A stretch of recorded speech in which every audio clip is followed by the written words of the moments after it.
Hi, and welcome back to the North Somerset Educational Psychology Service Training Library.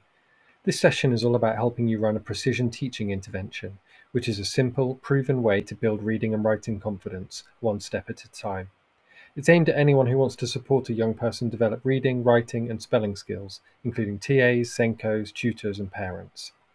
In this video, we'll cover what precision teaching is, when to use it, and exactly how to use it, featuring a step-by-step guide. So let's set the scene.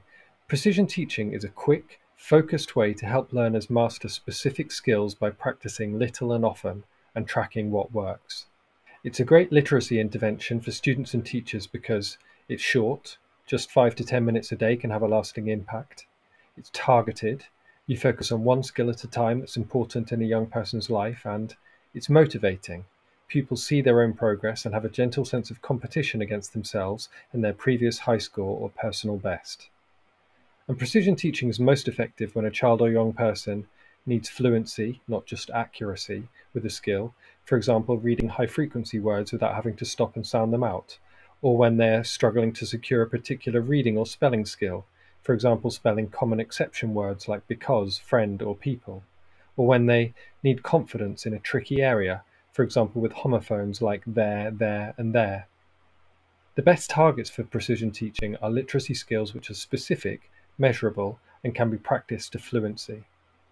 For example, in a primary school, this might include quick, fluent reading of CVC words or high-frequency words, spelling tricky or common exception words, or securing letter-sound relationships, as in phonics. Or in a secondary school, spelling subject-specific jargon, or using prefixes and suffixes correctly, or remembering the meaning of important vocabulary. We hope you've been convinced by the benefits of precision teaching, and here's a 5-step guide to running an intervention in your primary or secondary school. First things first, choose a skill that's just a little bit tricky for the learner, but totally doable with a bit of practice. Use things like classwork, assessments, or asking a teacher to help you spot a good target. Think small and focused. This isn't about tackling everything at once. Now it's time to prep your practice sheet. You want around 10 to 20 items, enough for a challenge, but not so many it gets overwhelming. Sprinkle in a few easier ones too, just to build confidence. Lay it out nice and clearly, grids, rows, boxes, whatever works, but avoids anything too cluttered or fussy. We want to keep things short and focused, so set a timer for just 1 minute. The learner will read, spell, or write as many items as they can in that time. Your role will be to mark their answers as they go. Quick ticks or dots will do the job. Next, complementing the structure of precision teaching is the feedback we give. Always start with encouragement, like, "You worked so hard," or "Great focus today." Then, check in with their previous scores. "Hey, you beat yesterday." And finally, a quick chat. "What felt easy today? What was tricky?" It's all about building confidence, not pressure. And finally, let's track that progress.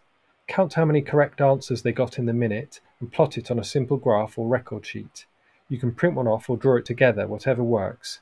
The key is doing it regularly, ideally every day or at least 3 to 4 times a week.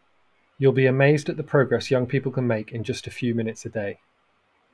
So now we know why and how to use precision teaching, allow me to advertise the Educational Psychology Service shared drive, which is packed with useful free tools to help you, including lists of high-frequency words for all key stages, lists of phonics target sounds, lists of useful secondary school vocabulary, record sheets that automatically generate graphs, blank graphs for students to fill themselves, and a 1-page guide covering everything in this video. Alright, let's sum up with some final tips. Firstly, precision teaching is not about being perfect, it's about developing a consistent, repeated routine. Next, keep your sessions short and sweet. Just because it's working, avoid the temptation to make sessions longer and longer. Also, don't forget to praise effort over scores. Some skills will come easier than others. The important thing is that a student remains motivated.